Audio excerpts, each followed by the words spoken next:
Totoo yan. There's a candidate who was using cocaine. And you can ask yung mga mayaman. Yan ay pahayag ni dating Pangulong Duterte sa kasagsagan noong campaign period para sa 2022 national elections.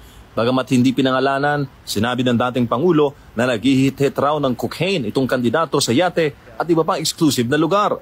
And sabi ng polis, bakit hindi natin hinuli? Bakit hindi mo hinuli, Presidente?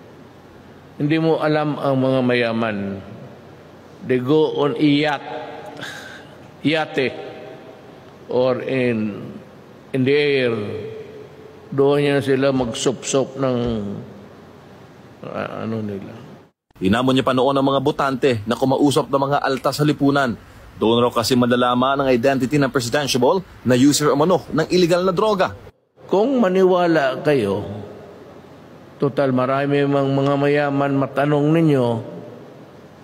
ninyo. Then, if you do not believe it, well, leave it that way.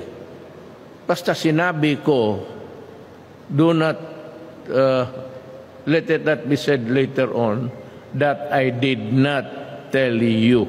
Ilang araw bago ang May 9, 2022 elections, ay binanggit ni former Senator Nicky Cosseteng sa isang panayam ang kaugnayan ni nooy presidential frontrunner Bongbong Marcos sa illegal na droga.